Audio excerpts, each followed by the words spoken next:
দোস্ত আমার বুকে ব্যথা। কস কি? কি আজব, আমি পিছে বম কেন? তোর হসপিটাল নিতে না? এটা ভালোবাসার ব্যথা দোস্ত। কই যাস? ভয় পাওয়ার কিছু নেই, আমি চোর ডাকাত ছিনতাইকারী কিছুই না। বিশ্বাস করেন, তাকে দেখার পরে আমার বুকে ব্যথা শুরু হয়ে গেছে। এখন পর্যন্ত আমার জীবনে মানে আমার লাইফে আমি যত মেয়ে দেখছি আমার কোনোদিন ব্যথা হয় নাই। তাহলে আপনি ডাক্তার দেখান। আরে বাবা, এই ব্যথার মেডিসিন তো ডাক্তারের কাছে নাই, আপনার কাছে আছে। আরে কি করছেন আপনি? আমি অয়ন, নাম্বারটা সেভ করে দিলাম। আপনার যদি কোনোদিন মনে হয় যে আপনি আমার ব্যথার মেডিসিন দিবেন, তাহলে আমাকে একটা ফোন দেন। আচ্ছা, ফোন দেওয়া লাগবে না, মিস কল দিন, আমি কল ব্যাক করবো। আমি তমা। আপনার বুকে ব্যথা এখনো আছে নাকি চলে গেছে? আছে, ব্যথা আছে, অনেক ব্যথা। তো মিস্টার অয়ন, আপনি ব্যথা কি কমাতে চান নাকি ব্যথা নিয়ে বাকি জীবন কাটাতে চান? কমাতে চাই। তাহলে আমি একটা অ্যাড্রেস SMS করে দিচ্ছি, 1 ঘন্টা পর এখানে চলে আসবেন।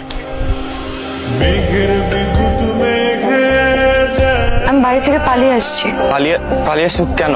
সেই কথা না হয় পরে বলি। আপনার বুকে ব্যথা কমেছে? বুকে এক মিনিট।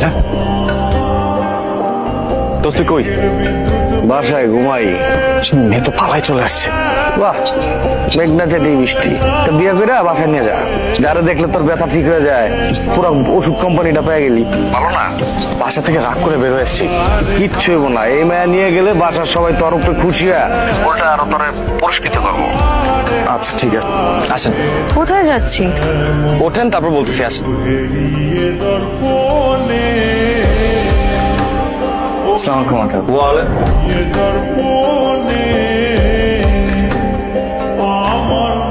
তুমি এখানে? আঙ্কেল, আমি অয়ন।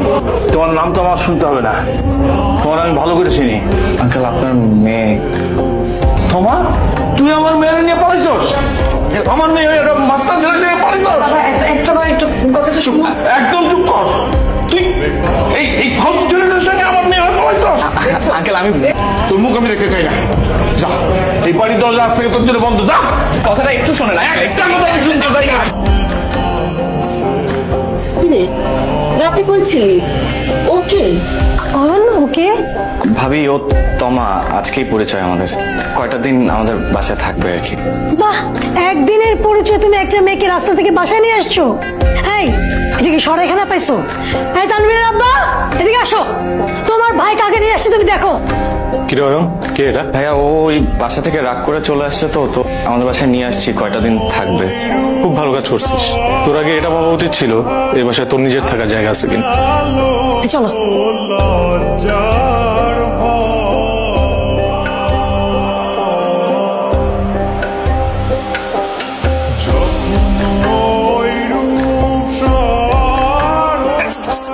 আমাদের ফ্রেন্ডস দিয়ে করলাম, আজকাল রাতটা কোনো রকম আমি কাটাও। আমি চাই ফজরের নামাজের পর আজান দিব, তুমি হাতে যাবে গা বন্ধু।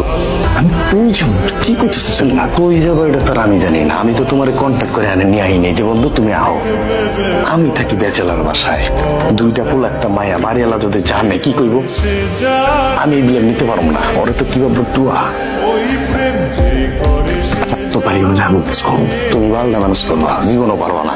আমি যেটা কইছি বন্ধু, এটা তুই যাবি গা। তুই যাবো, তুই আমার কথা শুনছস? আমি তোরে কইছিলাম ফেরত দিয়ে, তা তো দেশ নাই। আরে আমি তো ফেরত দিতে গেছিলাম, তোর তো সবকিছু বুঝায় বলছি, ওরা ফেরত নেয় না, এ মাল নিব না। এই যে একটু শুনবেন। ওই যে আপনাকে ডাকে। আমি মনে হয় আপনাকে খুব বিপদে ফেলে দিয়েছে, তাই না? কি বলছেন? কিসের বিপদ? এটা কোনো বিপদই না। আর এটা আমার ফ্রেন্ডের বাসা, আমার বেস্ট ফ্রেন্ড। এটা কোনো ব্যাপারই না। নাকি তো আমার তো মনে হলো আপনার ফ্রেন্ড বোধহয় রাগ করেছে আপনার উপর, আমাকে বাসায় নিয়ে এসেছে। আরে না না না না, আপনি ভুল বুঝতেছেন। ও তো অনেক খুশি, আপনি বিশ্বাস করতে পারেন না ও কতটা খুশি। ভালোই। আমি ও যেটা বলছে ঠিকই, আমি অনেক খুশি।